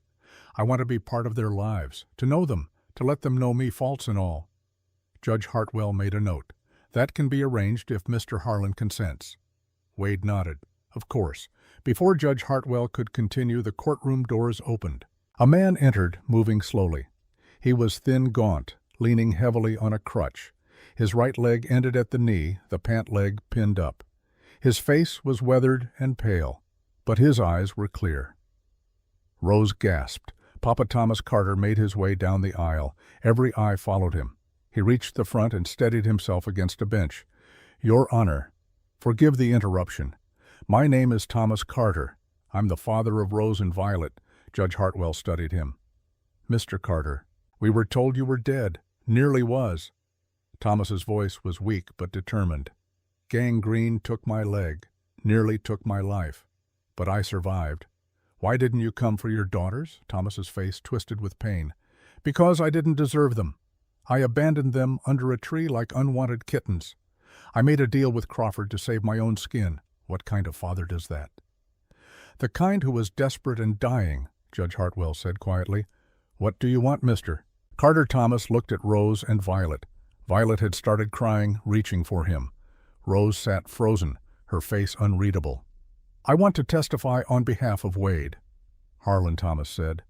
"I want the court to know that he's a better man than I ever was, that those girls are safer with him than they ever were with me." Preston stood. "Objection, Your Honor.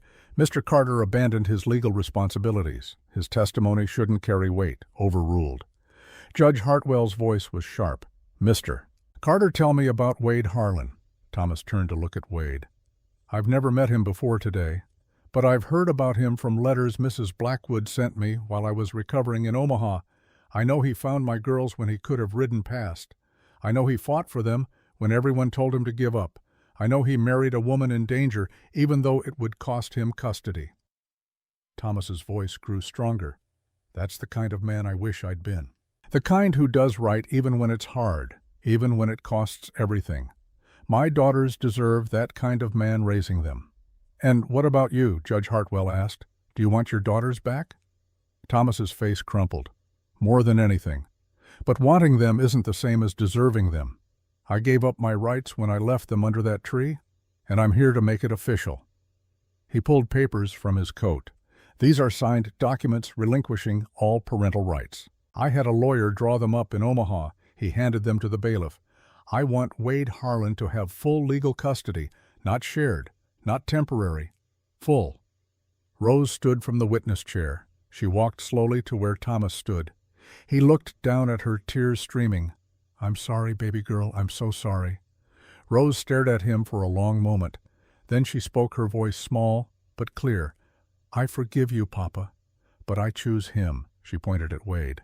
Thomas nodded, sobbing. "I know you do." "And that's exactly right." Rose turned away from her father and walked to Wade. She took his hand and stood beside him, her choice made visible for the entire courtroom to see. Violet ran from her seat to Thomas, throwing her arms around his good leg. "Papa, don't leave again."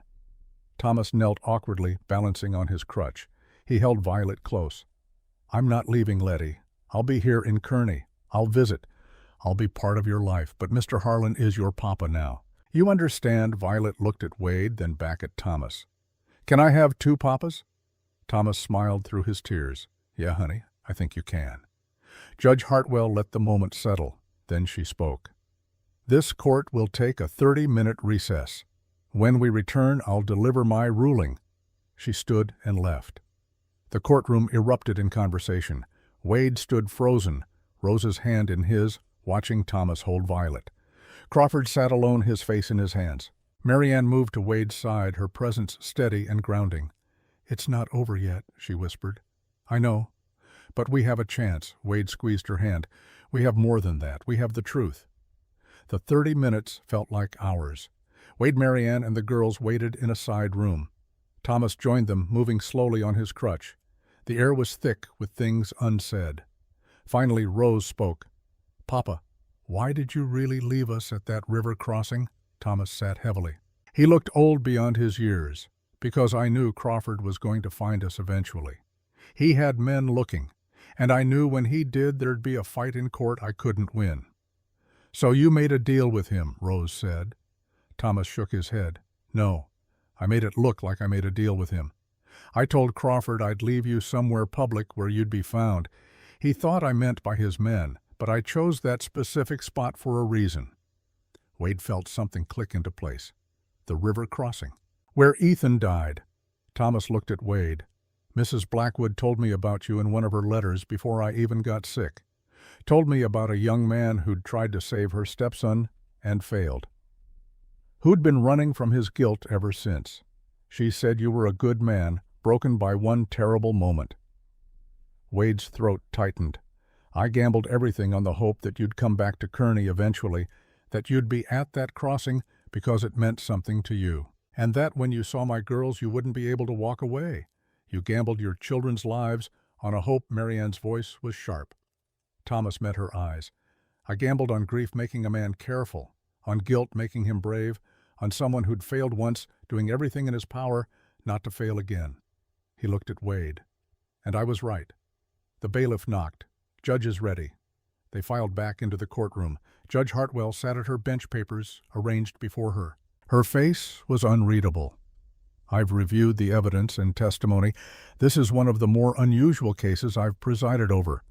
We have a grandfather withdrawing his petition, a biological father relinquishing rights, a questionable marriage, and two children caught in the middle of adult decisions." She looked at Rose and Violet. "But at the center of all this complexity is a simple question. Who will best serve the interests of these children?" Judge Hartwell's gaze moved to Wade. "Mr. Harlan, you have no money, no property, no legal training. You're living in a room behind a church and working for wages barely sufficient to feed yourself, let alone two growing girls." Wade's heart sank. "But you also have something that cannot be bought or inherited. You have the willingness to sacrifice your own interests for theirs. You've demonstrated that repeatedly. And while that's not usually enough in this case, combined with Mr. Crawford's withdrawal and Mr. Carter's relinquishment, it tips the balance." Wade felt the room spin. "I'm granting you full legal custody of Rose and Violet Carter, with certain conditions." Judge Hartwell looked at Marianne. "Miss Whitfield or Mrs. Harlan or whatever we're calling you, Your marriage to Mr. Harlan is legally invalid due to your existing marriage to Mr. Hendrick. However, I'm issuing an emergency order annulling your marriage to Mr. Hendrick on grounds of coercion and domestic abuse." Charles Hendrick shot to his feet. "You can't do that. I just did." Judge Hartwell's voice was ice.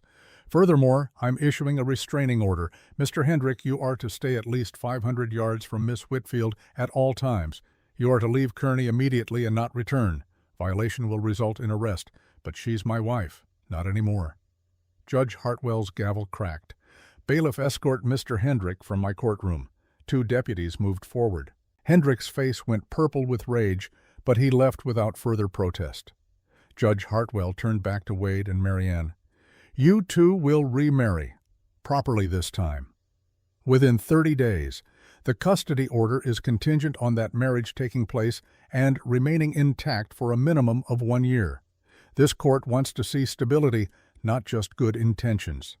"Yes, Your Honor," Wade managed. "Mr. Crawford, you're granted visitation rights, 1 afternoon per week, to be arranged with Mr. Harlan. You will not attempt to undermine his authority or turn the children against him." "Clear." "Crystal clear, Your Honor." Crawford's voice was humble. "Thank you. And Mr. Carter." Judge Hartwell's expression softened. "You're also granted visitation. I recommend you use that time to build a relationship with your daughters that's based on honesty rather than guilt." "I will, Your Honor." Judge Hartwell looked at the entire courtroom. "Let this case stand as precedent. Family is not defined solely by blood or law or tradition. Family is defined by choice, by commitment, by the willingness to stand when standing is hard. Mr. Harlan has demonstrated that more thoroughly than any blood relative could." Her gavel fell. Case dismissed. Custody granted. The courtroom erupted. Wade stood frozen, unable to process what had just happened. Marianne's arms went around him. Rose and Violet crashed into them both, holding tight.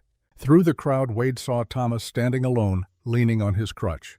Their eyes met. Thomas nodded once, a gesture of respect and gratitude and goodbye. Then Crawford appeared. The old man stood before Wade, his hat in his hands.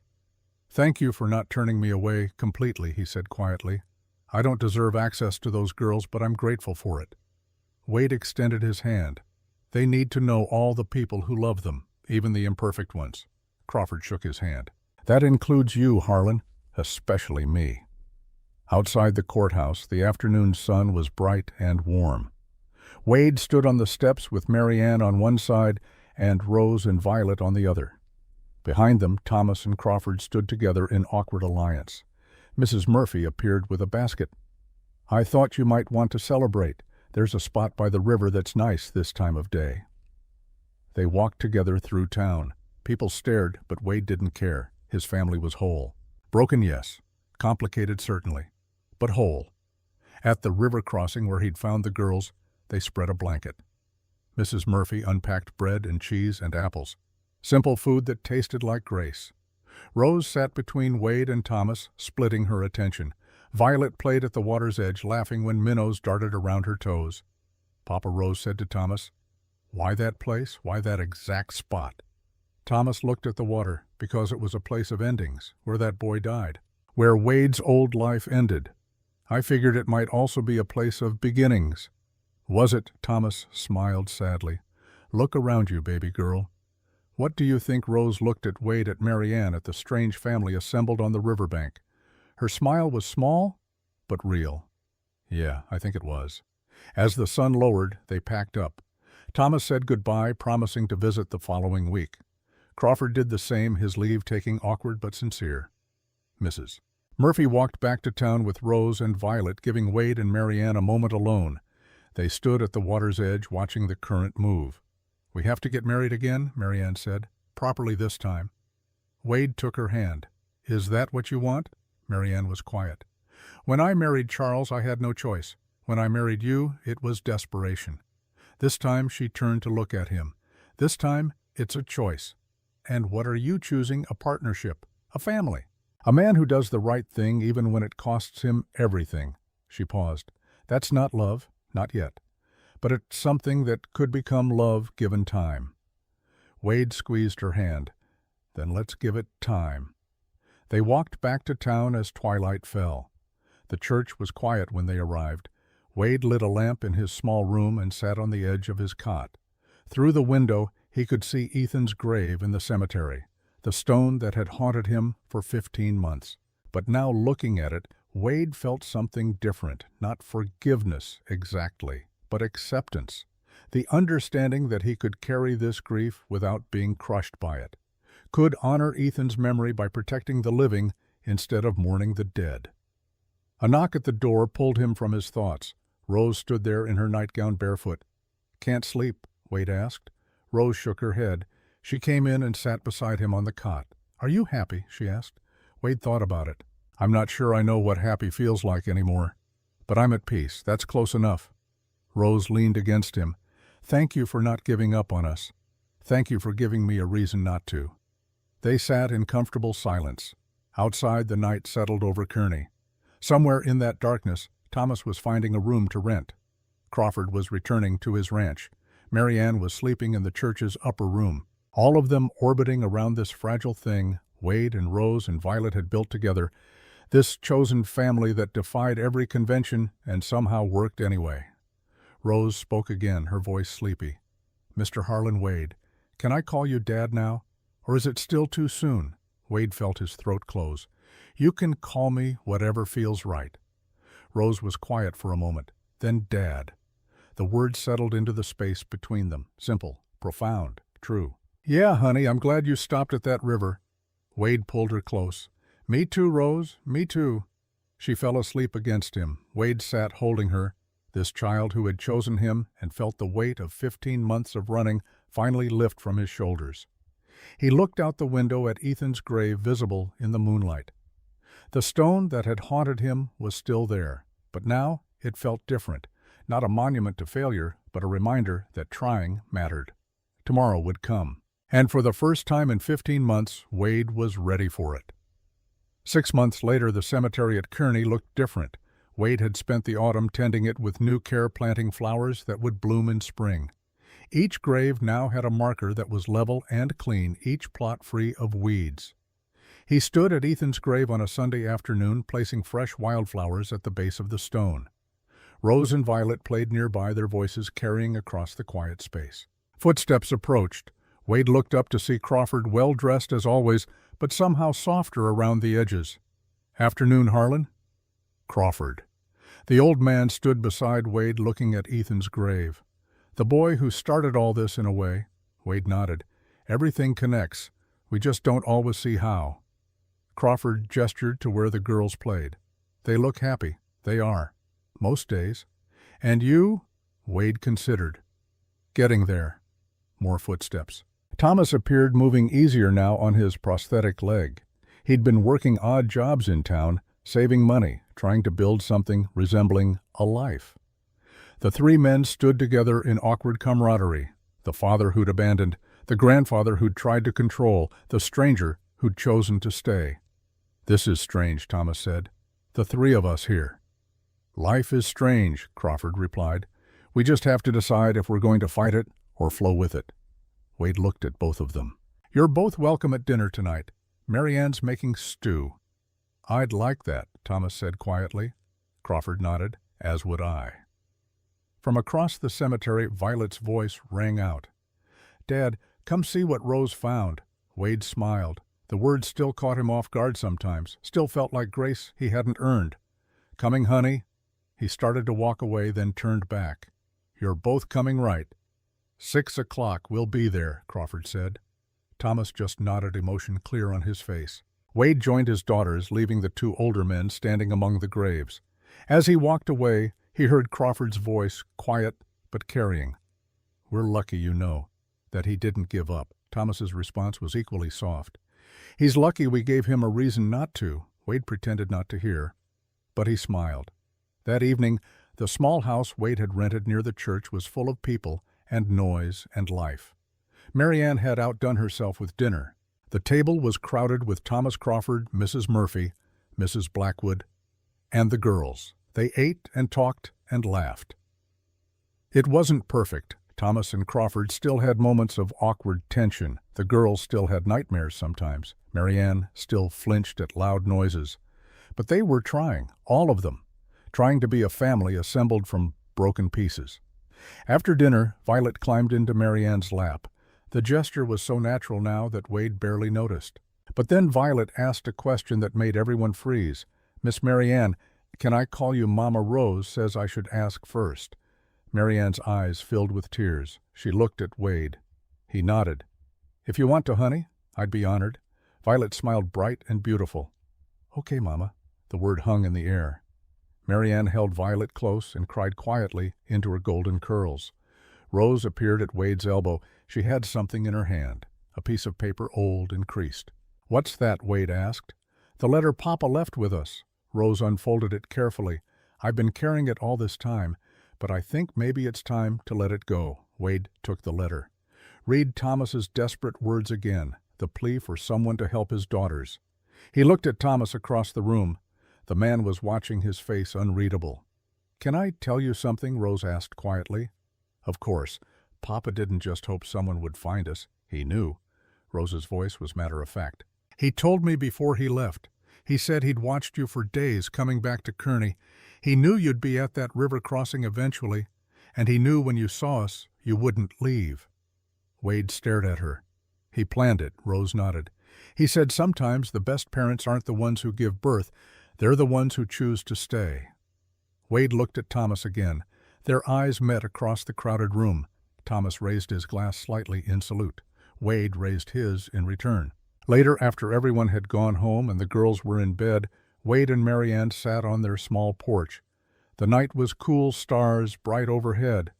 "This is real, isn't it?" Marianne said. "This family we've built." Wade took her hand. "It's real. I keep waiting for it to fall apart. It might." Wade's honesty had become one of the foundations of their marriage. "Nothing's guaranteed, but we'll face it together if it does." Marianne leaned her head on his shoulder. "I love you, you know." "I don't think I've said that yet." Wade felt the words settle into his chest. Warm and true. "I love you too." When did you know Wade thought about it? When you stood up to Charles in that hotel lobby? When you refused to run anymore? That's when I knew you were the strongest person I'd ever met. And that made you love me. That made me want to be worthy of you. They sat in silence, holding hands, watching the stars wheel overhead. Inside, their daughters slept peacefully. Tomorrow would bring new challenges, but tonight they had this: peace, family, home. Not the home Wade had been born into, not the home he'd dreamed of as a young man, but the home he'd built with his own hands from broken pieces and desperate choices. The kind of home that mattered, the kind worth fighting for. Wade thought about Ethan one more time, about the river and the drowning and the 15 months of running. He thought about the guilt that had driven him and the redemption he'd found not by forgetting, but by remembering. By carrying his ghosts with intention, by letting them remind him what mattered. "Thank you," Wade whispered to the darkness, to Ethan, to the Reverend, to all the people who had forgiven him when he couldn't forgive himself. Marianne squeezed his hand. "What are you thankful for?" Wade looked at the house where his daughters slept, at his wife beside him, at the life he'd stumbled into by stopping when wisdom said to keep moving. Everything he said simply, all of it, and he meant it. Wade Harlan had learned what redemption looked like. Not in forgetting the past, but in honoring it by protecting the present. Not in running from ghosts, but in letting them walk beside him as reminders of what mattered. He had failed once. The river had taught him that trying wasn't always enough, but the crossing had taught him something else. That showing up mattered, that choosing to stay when staying was hardest was its own kind of victory. And sometimes that was everything.